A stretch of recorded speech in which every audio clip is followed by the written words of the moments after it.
Hello everyone. Before getting into the video, I'd like to give a reminder, make sure to subscribe to my YouTube channel. Also, I'd really appreciate if you went over and gave me a follow at twitch.tv/Stevis5. Alright, now let's get into the video. So today I'm going to be looking at some games from the 2022 Candidates Tournament. Round 1 happened earlier today. So we're going to get started here with this game between Timur Radjabov, the Azeri number 2, and Alireza Firouzja, the French number 1, and current world number 3. As well as a prodigy, because Firouzja is 18 years old. So the game started, Radjabov with the white pieces, played d4, knight f6, c4, e6, knight f3, d5, knight c3. And here was sort of the first interesting moment of the game, where Firouzja decided to play dc4. Firouzja, in some previous games that I looked up, has chosen some other moves, including bishop b4, the Rogozin. He has also had some games with knight bd7 and bishop e7, which can end up in different types of queen's gambit decline positions. In a previous game against Radjabov, Firouzja chose c6, the semi-Slav. That game continued bishop g5, h6, take, e3, knight d7, rook c1, g6, bishop d3, queen e7. In this game, however, Firouzja chose dc4. So the game continued e4, and another interesting decision from Firouzja, b5.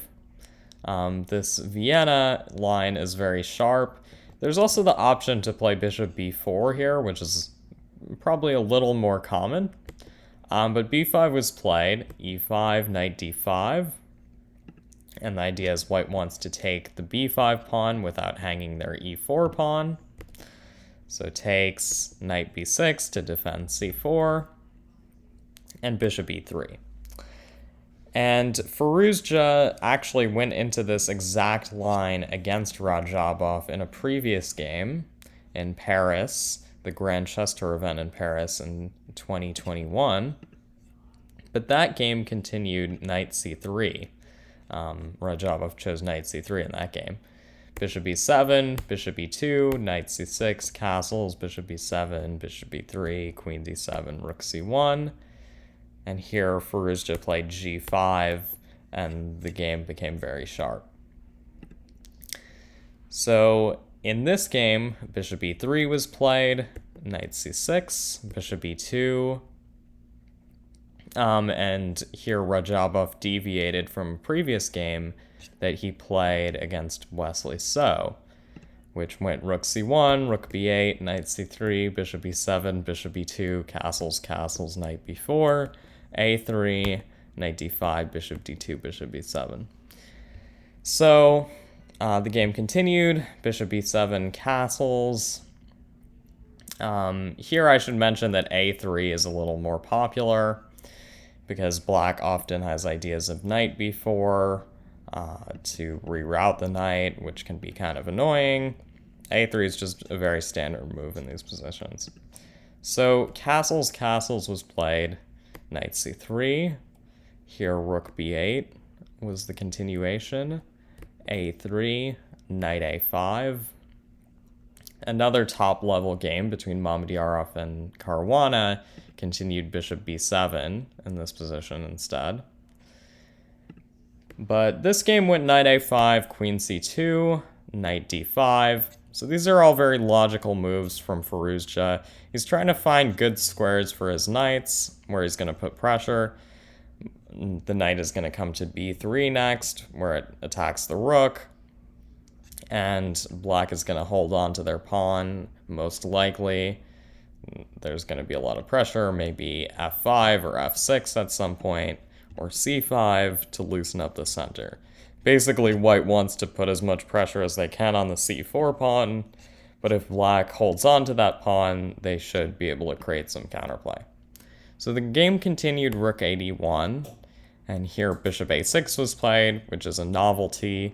There were only 2 games in this position according to my database. One continued bishop d7, a blitz game on chess.com. But this game went bishop a6, bishop d2, knight b3, knight e4, knight d2, rook d2, knight f4, bishop c4, and here was the first interesting moment.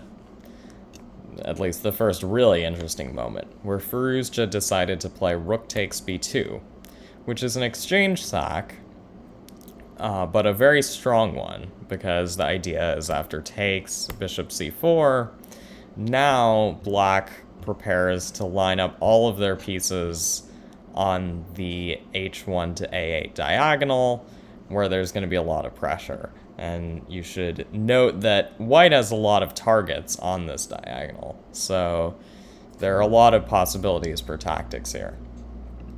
And I found this interesting when I was watching the game, because I thought that Firouzja might be nervous in the first game ever in his candidate's career.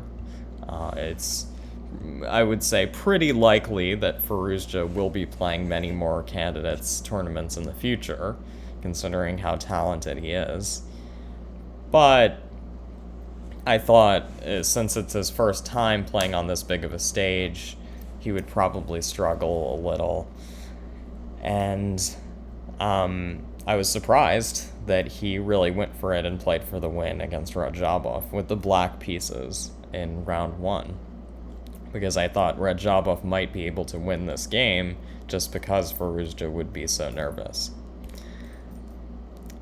That being said, Radjabov hasn't done so well in top tournaments lately, so Firouzja was probably going after him partly for that reason. So rook c1, bishop d5, and this kind of proves the point I was trying to make, because Firouzja could have gone knight d3, forking the queen and rook, and basically just simplifying into a pretty dead-drawn position. But instead, Firouzja decided to play on, down in exchange, but he had faith in his counterplay. So bishop d5, rook e1, queen a8, queen c2, bishop a3, grabbing a pawn, and now is where things got a little spicy, and Radjabov created counterplay himself with knight fg5, threatening knight f6 and queen h7.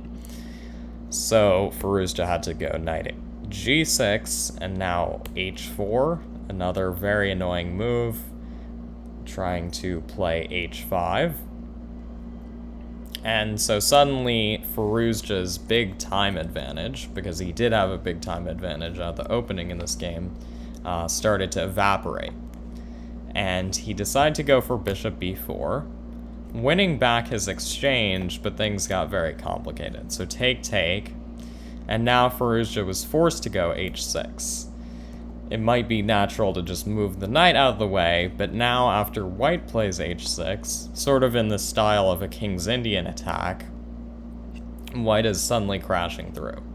And the f6 square is going to be very weak after g6 or gh6 at some point, or white plays hg7, after a5, for instance.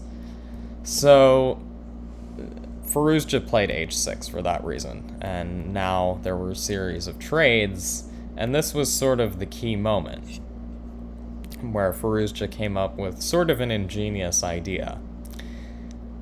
Surprisingly, there are 2 moves here, king f7 and rook f7, and one seems to more or less hold on, and one pretty much loses. And it's probably not what you would think. I think most people would play rook takes f7 here. But now, after knight takes g5, the rook is hit, and white is basically just going to line up a checkmate threat. Black's king is very weak on g8. So for instance, rook f8, queen c2, now black has to go rook f5 to block checkmate, and now white goes f4. you can't take because of queen h7 and queen h8, of course. And the problem is now white has ideas of g4 to push this rook out of the way. Also, white could simply play queen c7 and rook b1 and start putting pressure on the open b file. In reality, black is in a lot of trouble here, and if we reached this position in the game, I think Radjabov would have won. But Firouzja came up with the very nice move, king takes f7, and now after knight takes g5, king e8, the king is actually running to the center where it finds safety. And now Radjabov no longer has much of an advantage. In the game, Radjabov played knight to e4, which is very natural. Probably a better try was knight to h3, bringing the knight to f4, where it would put pressure, and possibly d3 to c5, which is the destination square that the knight wants to go to. However, Radjabov was probably worried about a5. And now the pawn starts running up the board very fast, and this pawn is just very dangerous, very hard to deal with. This whole plan takes a lot of moves, and in the meantime, the pawn is just running up the board. So he played knight at e4 with the idea of knight c5, but this just allows Firouzja to trade on e4, and now it's more or less balanced. Maybe Radjabov could have tried f takes e4, but it just takes a little precision from black to get a fine position here. One of the many ways to maintain equality is a5, and now if white tries d5 to sort of explode the center, black has the sneaky move queen a7, and this is going to force some sort of trade or some awkward move from white. So rook e4, the game continued, queen d5, queen b4, rook g8, queen a4, and Radjabov won a pawn, but at the cost of a forced queen trade into a drawn rook ending. The funny thing about this position is it's actually pretty similar to Firouzja's win against Mamedyarov, which was also rook f and g pawns against rook and e pawn. And that was in last year, 2021. And that was the game that got Firouzja to 2800 for the first time. However, in this game, the pawn placement was a little different, which made it pretty easy for Firouzja to hold the draw with black. And the game continued, many moves, but nothing interesting happened.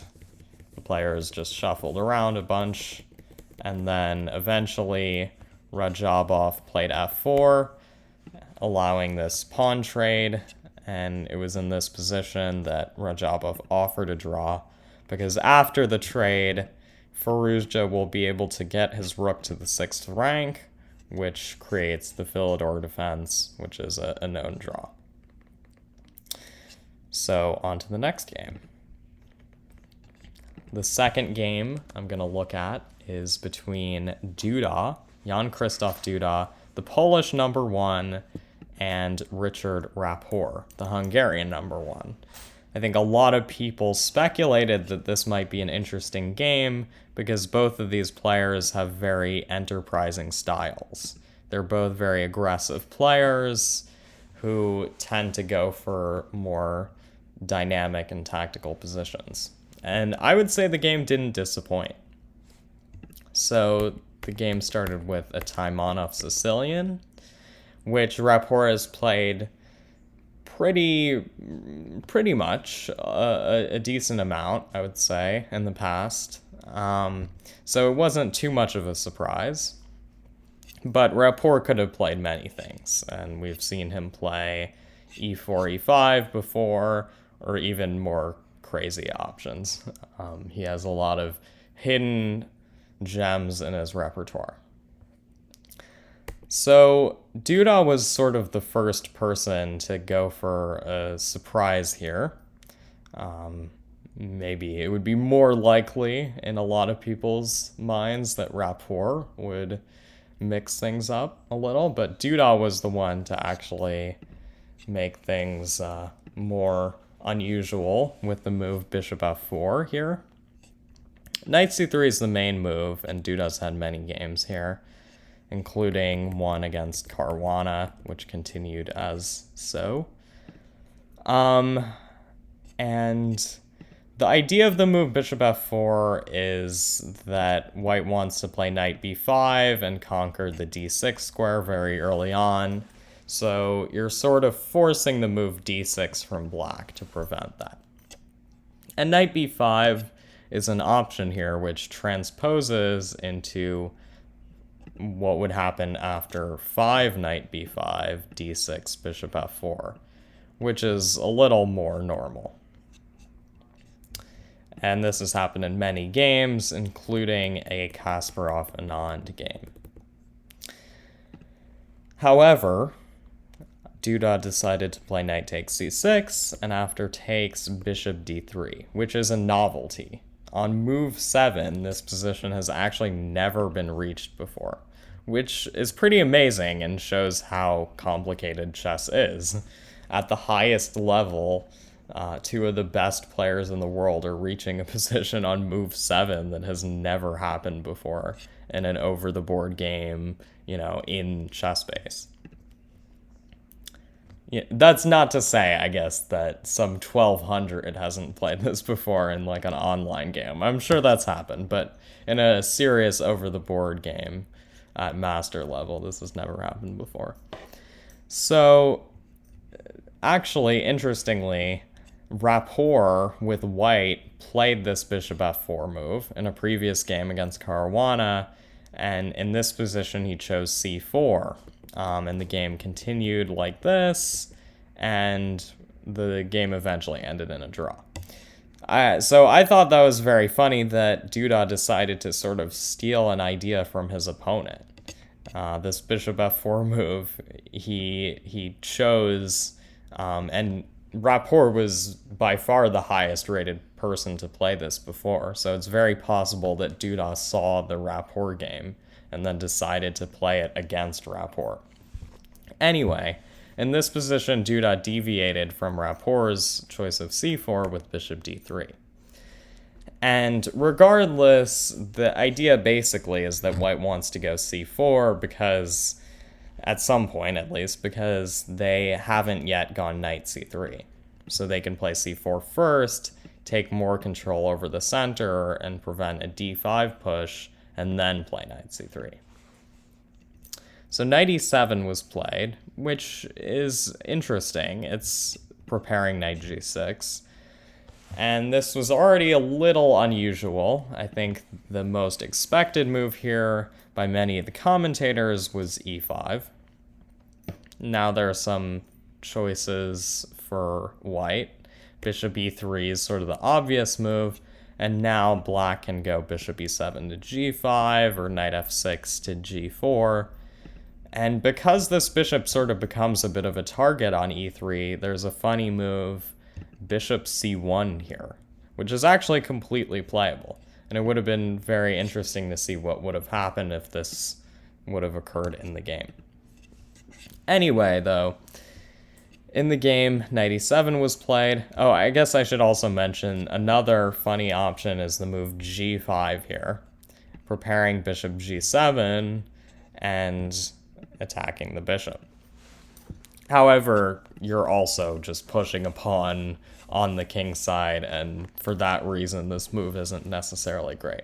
But black does have sort of a concrete way to try to make it work with knight g6 coming, so it is somewhat interesting. Anyway, knight e7 was played, c4, and now Rapport made the first mistake of the candidates. So here, c5 is sort of the natural move to me, at least. Black aims to play knight c6, followed by bishop e7, castles, and black seems to be doing completely fine. You can eventually maybe go bishop f6 and knight d4. And this d4 square is going to be very important. e5 is also very possible, just kicking the bishop out, and then you can develop with knight g6, bishop e7, and maybe try to put the knight on f4. Either way, Rapport played g6, which does make some sense. If white plays sort of a normal move here, like knight c3, now Rapport can maybe go for the idea of bishop g7, let's say castle c5, and now knight c6 is sort of a little better with the bishop on g7 because it supports this d4 square. However, in the game, Duda played a very nice move which takes advantage of all of the weakening that this move does, which is c5. Now, c5 is technically a pawn sacrifice, but not really, because after d takes c5, white is already just pretty much winning after bishop e5.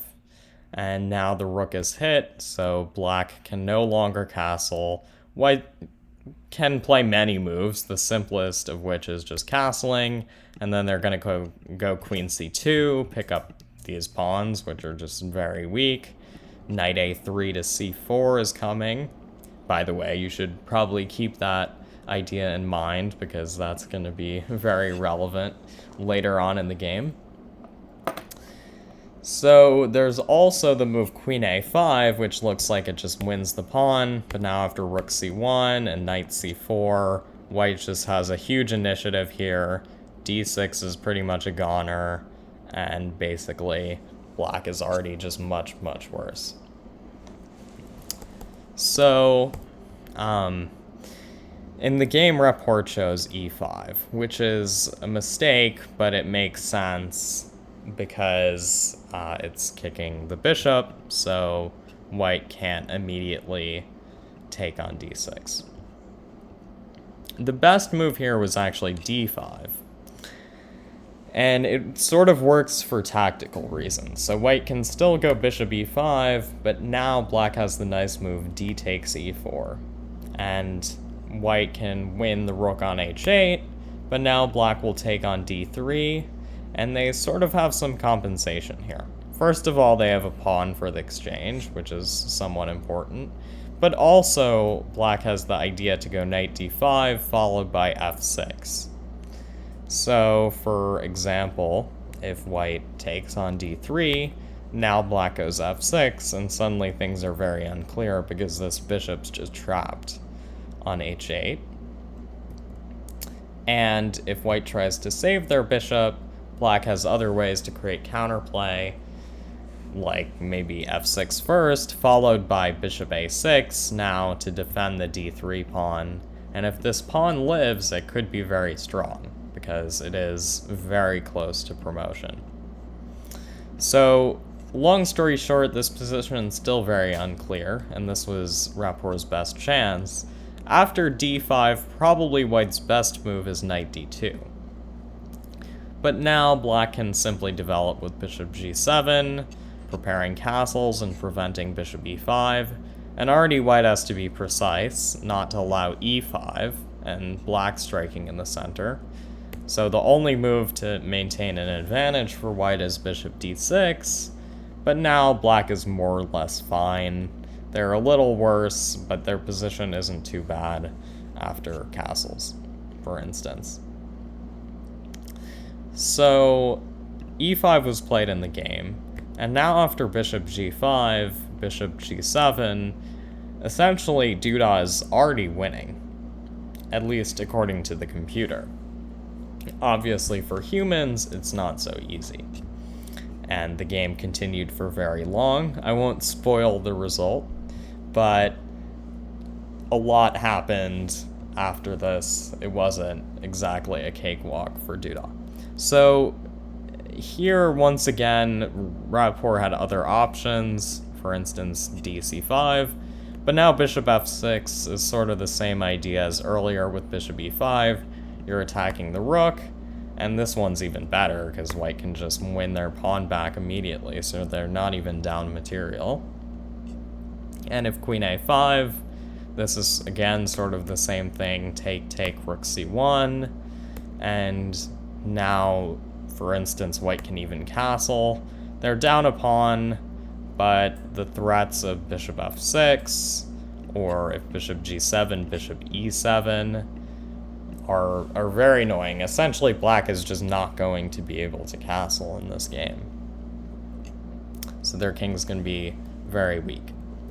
So bishop g7 was played, take, castles, bishop e6, knight a3, again, knight coming to c4, rook d8, and here Duda decided to trade the queens. And Duda is basically saying that his pieces are just better than black's, first of all. This bishop is very bad, just staring into its own pawn. And white is going to activate and start putting pressure on the a7 pawn, and possibly also the c6 pawn. But the a7 pawn is really the big weakness here. And white has much more nice pawns, basically, on the queen side. So I would say to a human eye, this doesn't really look that much better for white. I would definitely assume that white's a little better, but it's surprising that it's +1. But then again, that's why these guys are 2750. So yeah. Anyway, take. Oh, and this is actually a mistake. I should mention that. So here, there's sort of a nice idea. Rook takes d1 is very strong, but it's not immediately obvious why, because Duda probably saw bishop takes a2 and figured he's just losing a pawn, and this doesn't look so pleasant. But here there's a really nice idea, which is knight b5. And you can't take that, because you're just getting checkmated. But if you don't take it, let's say you go f6, because otherwise knight c7 and rook d8 is still a threat, so you have to stop that somehow. So f6 makes sense, but now white just goes knight d6 and then brings the bishop back, and suddenly white's just winning. Basically, all of black's pieces are paralyzed here. You can't really bring the king out and the bishop out, it's just not possible. Your pieces are stuck, and so you can't really defend against the threat of rook a1, followed by rook a7, followed by rook a8. Basically, once white's rook gets active, it's over. So bishop d1 was imprecise, but white is still better. So king d7, bishop e2. Here maybe bishop e3 was a little more precise, just going after a7, and then after rook b8, for instance, you can go b3, a5, and now bishop e2, and you're just activating, trying to go bishop c4, among other ideas. So bishop e2 was played in the game, and now knight c8, and black is sort of trying to consolidate here. They're definitely worse, there's no doubt about that, but it's not so bad. And they can start to bring their king over, try to defend these pawns, activate their knight to put pressure on the center, and probably try to play f5 at some point down the line. So rook d1 is played, king c7, bishop c4, bishop g4, f3, f6, which is a nice move to prevent the f7 pawn from being captured. So the bishops sort of dance around. Black takes some space. He reroutes the bishop to a better square.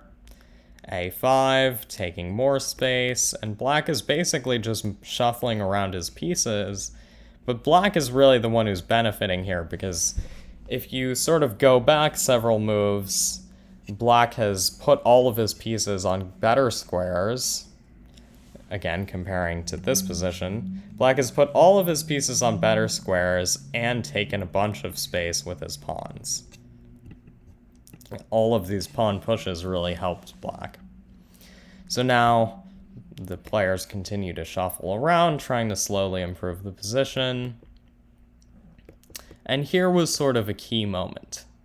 So Duda went for a very intuitive idea, which is rook d3, bishop d4, rook b3, and now the a5 pawn falls. But this is actually inaccurate, surprisingly. And there's a very cool but not very easy to find computer idea here, which is the move a4. So a4 is fixing the a5 pawn on a weak square. And apparently, according to the computer, after bishop d4, b3, basically, while white's rook is trapped, black can't really do anything, and slowly white's going to accumulate pressure. Basically, eventually, black is going to have to trade rooks, but this endgame is apparently winning. And white can play h4, try to go g4 and create a passed pawn. Also, they can start to bring their bishops into the game, bishop c4, and at some point, black is going to be in zugzwang. They're going to have to allow bishop f7. These pawns are going to be weak, and the two bishops are really going to shine. That being said, that's, I think, a lot about intuition. You sort of have to trust that this endgame is winning, and I don't think pure calculation is really going to get you to that conclusion. So this is sort of a hidden idea, which is not very human, put it that way. So rook d3 and rook b3 and bishop a5, and so Duda wins a pawn. But the problem is now black is activating, and sort of if white moves their bishop back, black has the idea of playing c4. Because after c4, rook b4, bishop c5, this rook is trapped. Now you can do this right away because of bishop c4, bishop b4, bishop d5 check, and the rook on a8 falls. So basically you just have to be a little precise, improve upon this idea, and go king c7. And now you're just threatening to go c4. There's nothing really that white can do in the meantime which would prevent this threat. So basically black is just completely fine. So Duda chose rook b6 and went for a trade. Rapport won back his pawn, and basically the rest is all pretty straightforward. Here you might think that, oh, wait a minute, Duda can win a pawn. But this is just an opposite color bishop endgame, so it's a draw. Basically, there's just nothing that either side can do. Black is going to put his final pawn on a dark square, and then all of his pawns are untouchable, and white's extra pawn is not going to count. So king e2, king c6, bishop a5, bishop c1. There was more shuffling around here. Now white's trying to bring their king up in a last hope to take the c-pawn, try to win the game. But unfortunately for black, it's not quite enough. So there's king d7 here. Or unfortunately for white, it's not enough. King d7 was played. Bishop b6. Here I think maybe bishop a5 was a better try, but it seems like black always has the resource of f5, and they can start to create counterplay. Although here, one thing I should note is bishop e3, intending to meet king c3 with bishop d4, is sort of fails, basically, to bishop d8, and now you have to play bishop g5 to defend the f6 pawn, and now white just marches in with king c3. So black still has to be precise. Bishop b6 was played, and now king c6 comes with tempo, a5, bishop f4, king c2, f5, and now the players essentially trade everything off and make a draw. And the game continues for a little bit, but eventually everything comes off, and now the final white pawn is captured. So now white rounds up black's pawns, and it's a draw due to insufficient mating material. But a very well fought draw. And probably Duda is not going to be happy. He's going to have to collect himself a little going into round 2, because he definitely had very good chances to win this game, but it happens, and I'm sure he'll be able to move on. Okay, so now on to another game between two known players, two of the favorites, I would say, going into this tournament, Ding Liren and Jan Nepomniachtchi. So Ding is the top seed, and I think a lot of people viewed him as one of the favorites to win. He played in two previous candidates. In the first candidates he played in, he scored +1. Very solid performance. I think he drew 13 games and then won his last game. And then in the more recent candidates that he played last year and the year before, he scored an even score, I think. In the first half, he got off to a bad start with -2, and then in the second half, he came back and scored +2. Nepomniachtchi's had a lot more success in the past.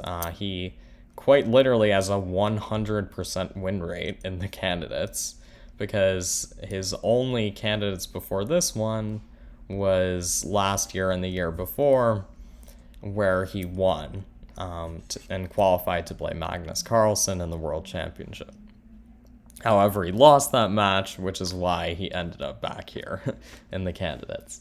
So this game started with 1c4, e5, g3, c6, which Nepo has actually never played before. He had some games with knight f6 and knight c6 in this position, both of which he's played against Ding. He actually had a lot of games with knight f6 against Ding in a previous Speed Chess Championship match in 2019. But anyway, he chose c6 in this game, knight f3, e4, knight d4, d5, take, knight c2 was played. And now knight f6, knight c3, which is actually a new move in Ding's games. In a previous game, he went bishop g2, queen h5, h3, and this is how a game against Giri went. But anyway, knight c3 happened, queen e5, which is pretty standard. I think queen h5 is also a move, but queen e5 was played, bishop g2, knight a6. Looks a little awkward, but basically the knight can't come to c6, and d7 would be awkward as well because of the bishop. The bishop wants to come out somewhere on this diagonal, so you don't want to block it in. So castles, bishop e7, and here knight e3 was played, sorry. There's some other moves here, for instance d4. So d4 has been played a bunch of times. d3 has also been played.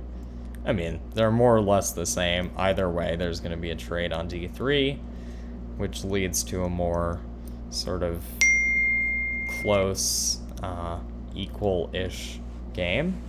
But knight e3, which is a little more dynamic, because it keeps this e4 pawn on the board. And white is basically going to spend a lot of their moves trying to target this pawn and put pressure on it. Now, black wants to hold on to this pawn because it gives them a lot of space in the center, and it's going to allow them to try to create an attack at some point. They might go h5 at some point. So here, in this position, castles was played, but actually h5 happened in another candidate's game in 2020 between Giri and Grishuk. One of the only high-profile games to happen in this position. But instead, castles happened, and here a3 was played, which is a novelty. So rook e8, b4, knight g4. Here, white could grab a pawn with bishop takes e4, which is honestly very reasonable. And here black should probably play queen h5, because knight e3, fe3 allows white to open up their rook, and it's not really immediately clear where black is finding compensation for the pawn. But after queen h5, it's a little more interesting. Now black can bring their rooks to the open lines.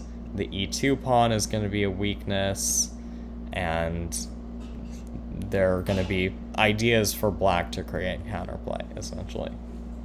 So bishop b2 was played in the game, and queen h5, and once again Ding had an opportunity to win a pawn, which he probably should have gone for. I think this was the best chance for him to try to get an advantage.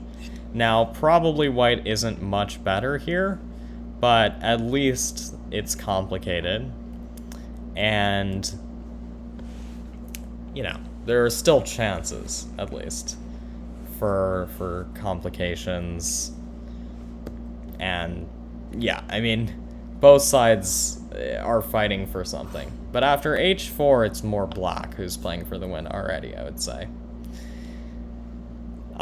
Less complications, in the sense that black is the only one who's playing for something, as they have just a clear plan to go g5 at some point and try to create a serious attack here. So bishop f6 was played, but it's still very complicated, and there are chances for both sides. So queen c2, knight e3 takes, bishop f5. Here, Nepo's just defending his pawn. He could have gone bishop c3, but this looks very awkward. You don't necessarily want to give up the two bishops like this, unwarranted. So bishop f5, knight a4, and bishop takes b2. There was a trade, knight c4, rook e6, rook fd1, knight d5, rook d4 was played. And this is actually just a mistake, according to the computer. And there's really a cool move here, which takes advantage of white's lack of coordination, which is simply g5. And you're just lashing out. The rook is quickly coming to h6, and after take, if white tries to grab the e4 pawn, black has rook e4, queen g6, and this is just crushing. So rook d4, h6 was played, preparing g5, queen d2. Now there's an idea after g5 to sack the exchange, which makes things a little more complicated. The computer still gives black a winning advantage here, but Nepomniachtchi probably was a little worried about this. So he went rook a e8. Now king h2 was played, with the nasty idea that on g5, now there's rook h1. And suddenly white sort of turns the tables here, because the h4 pawn is just loose. So king h2 was played here. Bishop g4 was the response from Nepomniachtchi. And knight a5, trying to create counterplay with knight b7 on the queen side. And rook f6 was played. So now king g1 defending f2, and now g5, now that this rook h1 idea is no longer possible.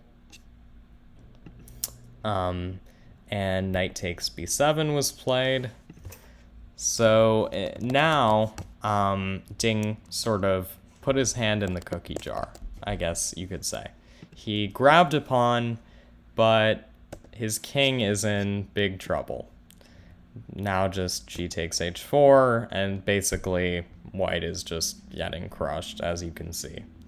So here probably b5 was a better chance, at least according to the computer, but black is still doing very well after gh4, bc6, hg3, fg3, and now a nice move queen e5, and if cb7, queen g3.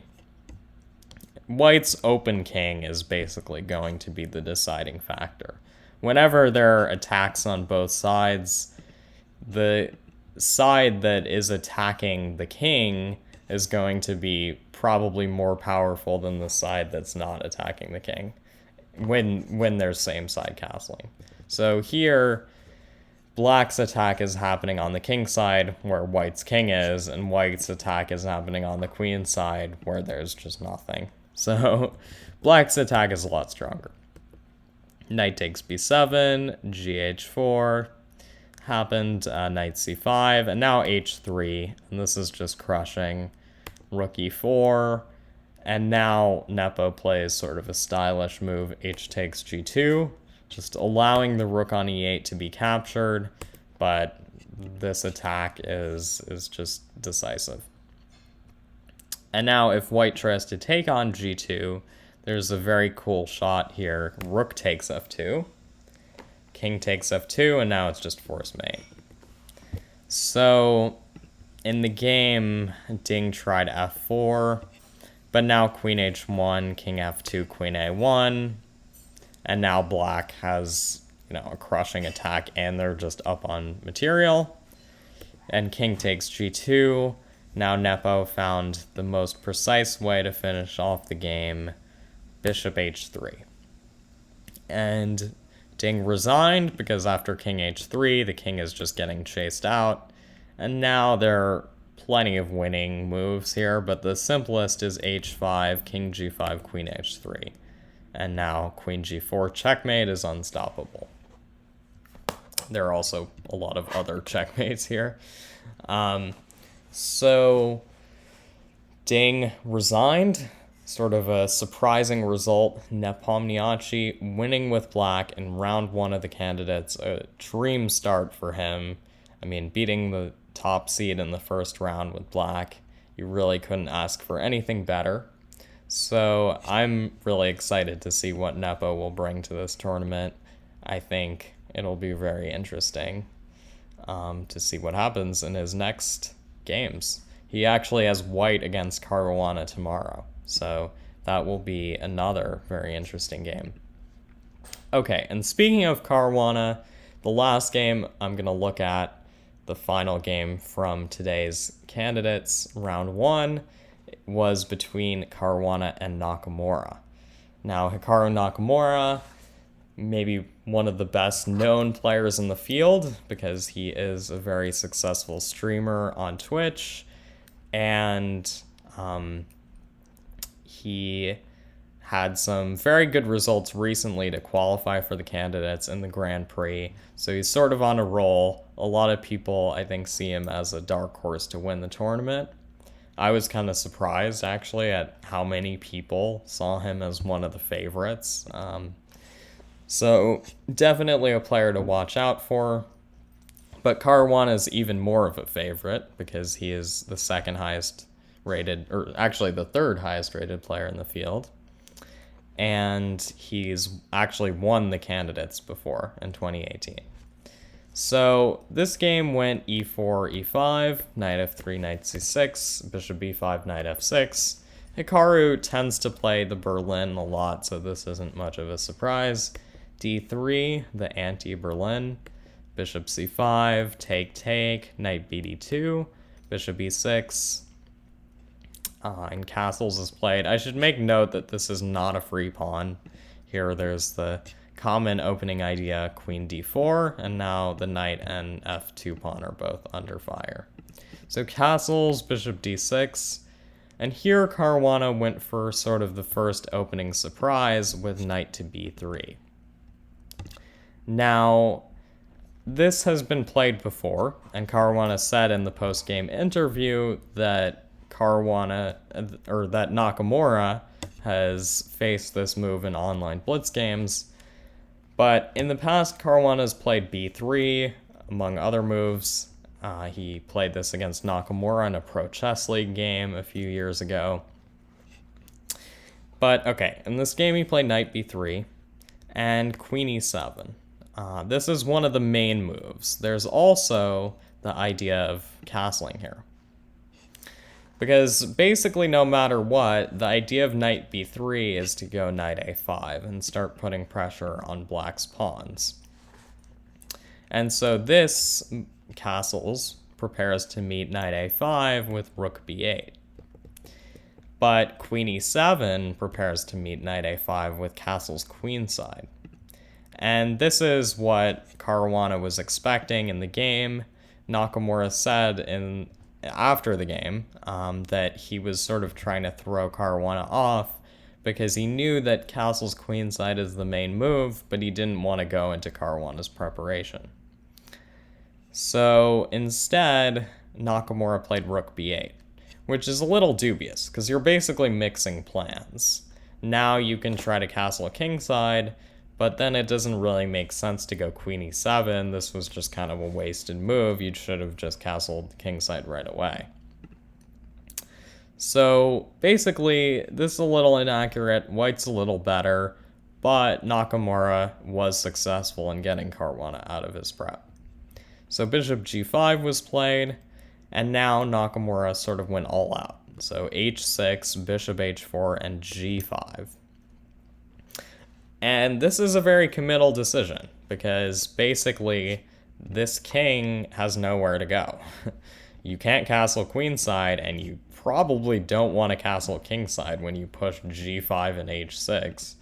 So this king could be stuck in the center for a decent portion of this game. But it's still very unclear. And so knight d7 was played here. And d4. Caruana is putting pressure on the center. If you play a slower move like c3, black can immediately lash out with h5, trying to go h4 and trap this bishop. So you have to be very careful. Caruana wanted to create counterplay here, and now f6 was played. And here, Nakamura could have gone for h5 right away. There are some tactics which enable this move. And the e5 pawn is hanging, but you can't play d5 because of bishop b4, and now simply h4 and the knight are both threatened. So h5 is actually possible due to some tactics, but instead Nakamura just defended his center with f6, and now he's preparing to go h5. And Caruana played queen d3, which he said after the game was a bit of an inaccuracy. He said that he should have played c3, and now you can meet h5 with h4, and g4, knight d2, and now if takes on d4, this isn't really a problem because you just have this nice center. However, in the game, h5 happened, and if Caruana was to play h4 here, this version is a little worse, because now white is forced to take on d4 with the queen, and this becomes a little awkward. Black can immediately jump the knight to e5, which wouldn't have been possible if there was a pawn on d4. So this small nuance sort of means that queen d3 is a little imprecise, and after h5, de5 was played, and now knight e5, Caruana decided to take on e5 with the bishop, because if you take with the knight, your bishop's sort of in danger of getting trapped. So fe5, and now queen c3, for instance, is possible. But, and here black has to be precise, white also has to be precise. So for instance, something that can happen would be bishop f7, knight b7, with the idea rook b7, queen c6, but now there's h4, and this is very unclear. Because white has some ideas here, they can grab c6, but at the same time their bishop's just getting trapped. Also, I should mention that if black castles and white plays bishop e5, this runs into bishop b4. So basically white has to be very careful here. They should probably play either h3 or f3 in this position to try to give their bishop some space. So for instance, f3, h4, bishop f2, bishop b4, and now there's this move queen e3 with the idea of bishop a5, queen a7, which just barely saves white. There's also h3, and if h4, bishop h2, let's say rook g8, you have to still be careful about this knight b7 idea. So knight e5 was playable, but I could see how Caruana would consider this dangerous. So bishop e5 was played, and now fe5, knight c4, and Here, queen c3 was probably more accurate, because now, again, you have these ideas of knight b7, and e5 is also hanging, so black has to be quite careful. But Caruana played knight c4, which also puts pressure on e5, but the problem is now there's this move rook d8, which is very precise. There were some ways for Nakamura to go wrong. Bishop g4 is sort of a logical looking move, trying to maybe swap the bishop for the knight, but now there's queen e3 and both of these pawns are weak. Bishop c4 was also an option, but now white has some tricky ideas. If black tries to play king d7, rook d8, which is sort of a key idea to tuck the king away on c8, white can start going queen b3 and harassing these pawns to make rook d8 impossible. And additionally, if black tries to go g4, it's sort of the same story. Black's not really getting enough. You can go g3 even, but I'm just gonna go h3 and not indulge you by taking on g3. So rook d8's a very precise move. And now, once again, you set up this idea of king d7 to c8, which looks kind of crazy, but it's just very strong for black. The king's very safe on c8, and then you can use these pawns to just attack. So knight d6 was played. If queen c3, immediately white has some problems because take, g4, knight d2, and now black executes their plan with king d7, king c8, and h4, g3 is coming, for instance. This is just worse for white. Essentially, Nakamura got a very good position with black. Knight d6, cd6, queen e3, g4, knight d2 was played in the game, and white could consider knight g5 with the idea of f4, which does seem pretty natural. You're also attacking the bishop, but the problem is that there's just bishop c4 and rook g8, and this knight is just misplaced. You can play f4, but now I'm just going to take it and win your knight. So knight d2 was played, a6, and here Caruana played a very tricky move, b3. Now, Nakamura probably should go for this king d7, king c8 idea that I was talking about earlier. But Caruana was hoping that Nakamura would get scared of some sort of knight c4, king c8, maybe queen a7, and it just feels like there's some counterplay. But in reality, this just is not much. And here, probably king c7's even more precise, and queen a7's just not a problem at all. You can now even defend with rook b8, and black's just gonna crash through here on the queen side. So basically, Nakamura should have gone king d7. He also has other options here, like rook g8 or h4, just accumulating more pressure and then playing king d7 to c8 eventually.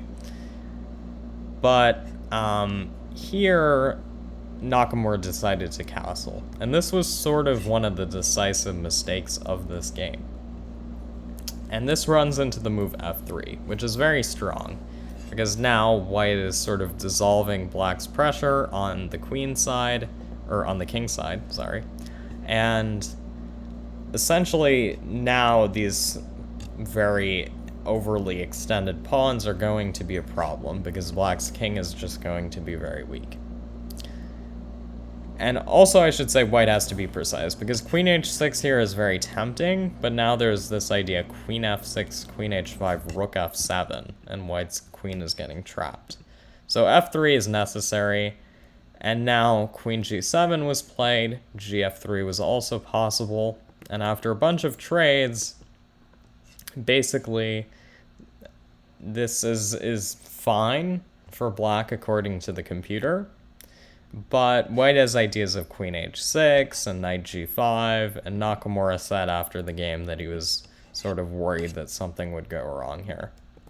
So he played queen g7, and now there was a trade, and rook ad1. And now basically what white is going to do is play rook f8, and after a trade they're going to go knight f1 and try to reroute the knight and get it to a better square.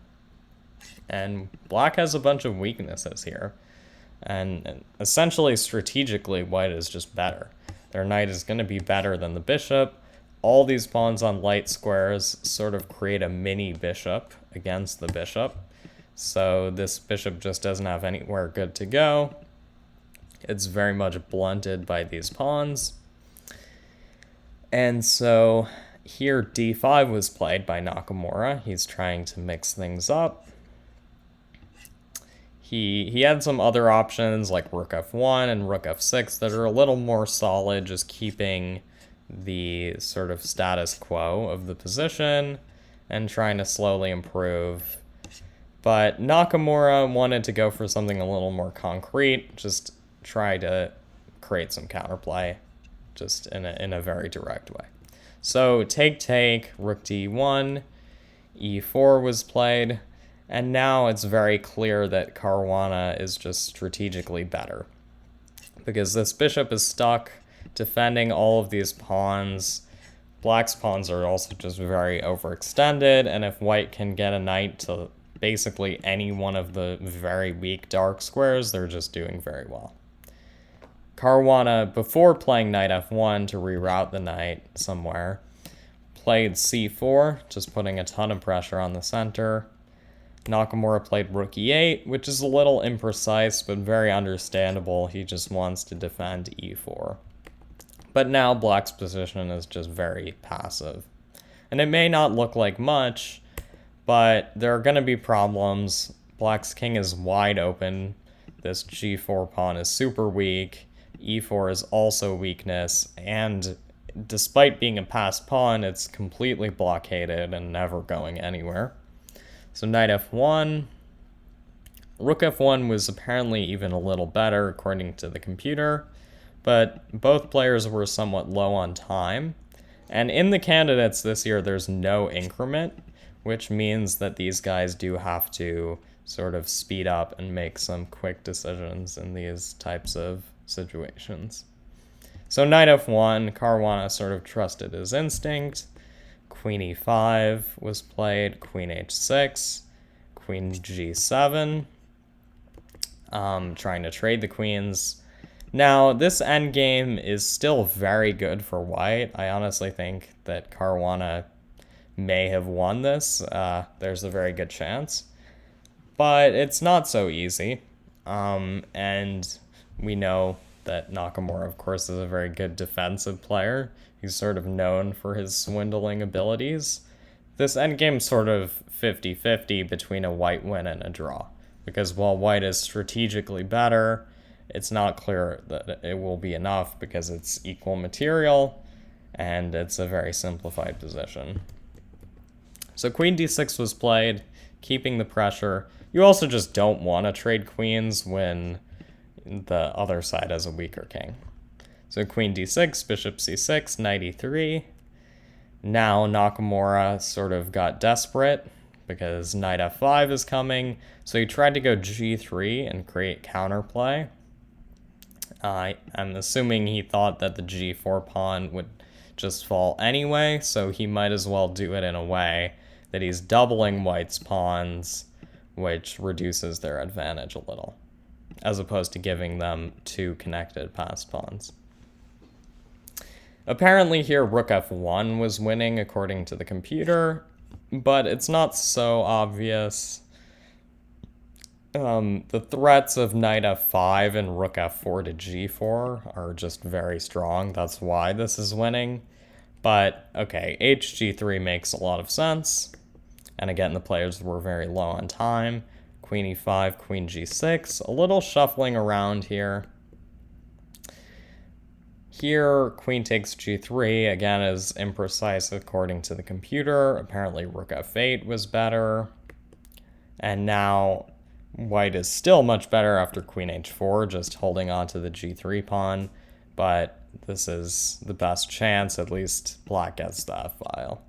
So Nakamura grabbed a pawn, but now white gets the f-file, and this comes with all kinds of rook lift ideas.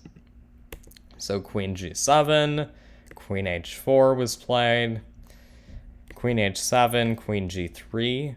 Here, queen f4 is just a direct win, according to the computer, because white threatens knight g4, knight f5, and knight d5, and there's just no way to defend all these ideas. Because if you think, oh, I can play bishop d7 and stop knight f5 and knight g4, well, then you just run into knight d5 and you lose. It's impossible to stop all those threats. But now queen g3, queen g7, queen h4, and here there is bishop d7, which does stop those ideas, because knight d5 runs into queen d4, and now king h2, queen d5. It might look like black's king is wide open, and white has the idea queen g3, king h7, rook f4, trying to mate black. And Nakamura said he missed this previously, because they repeated moves a couple of times. This idea to play rook e5 here. And now black just wins. They block the check. So white would have to force a draw here. Obviously not what I want. So knight d5 isn't a move. But white is still better. And they went rook d1. Here, the computer defense is quite nice. There's rook e7. And now knight d5 runs into rook f7, and after queen e4, there's queen g5. Black starts to create some counterplay, supposedly. I still think white has very good winning chances here. It's not obvious, but you can see that black's pieces, at least, are finding very good defensive squares, and it's just not so easy for white to make progress. So, that being said, in the game, bishop e6 was played, and now knight d5, which is very strong. White could have grabbed a pawn with queen takes e4, which is also just very good. But Caruana didn't rush it, and he didn't get greedy. He went knight d5. Basically, you can't take it, because that just gives white a path to bring their rook in. So bishop d5, rook d5, and rook g5 is unstoppable. If you go rook e5, that just runs into rook d8 and rook e7 or rook d7. So yeah, this is just game over. You can't take on d5, but if you let this knight live, it's very strong. Rook f8 is necessary to prevent knight f6. And now queen takes e4 is played. Now this move is just a tempo on the bishop. Here Nakamura would have still had reasonably good drawing chances after the nice move queen to g4. And you're trying to trade the queens. This endgame is probably winning still for white, but there are holding chances, again, because of the reduced material on the board. But here there's a very nice move for white, which does give sort of a clear win, but not an obvious one. And maybe Caruana would have seen this, but only because he's a 2800, or at least a former 2800, which is the move queen e1. And now basically white just has the unstoppable idea of rook d3 to g3, which is sort of nice. So like rook f7, for instance, and now rook d3, and white just wins.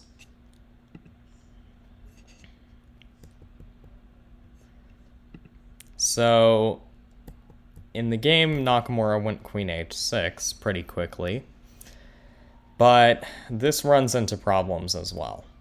And rook e1 was played. Now rook d8. Nakamura tried, because queen e6, we get trades, and then d5 falls. I'll show that on the board. This is not so clear. There is the famous saying that every rook ending is a draw. Probably white is winning here, but it requires some technique. But white has a very nice idea, which is knight e7 check.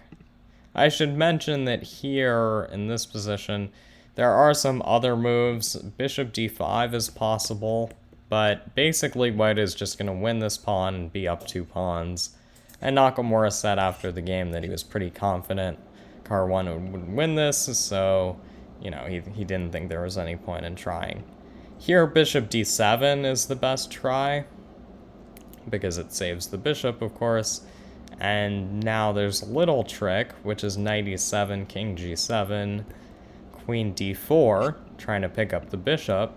And it looks like this just wins, but now there's queen f6. And if you take the bishop, there's queen f2 and rook h8.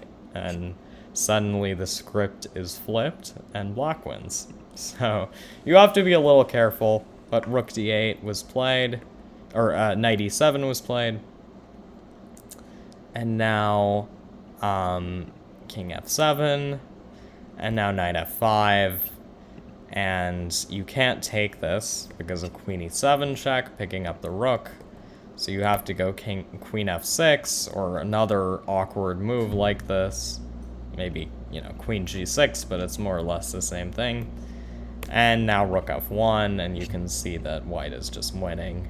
These pieces are very, well, they're skewered, they're just very misplaced, and white has all kinds of discovered check ideas.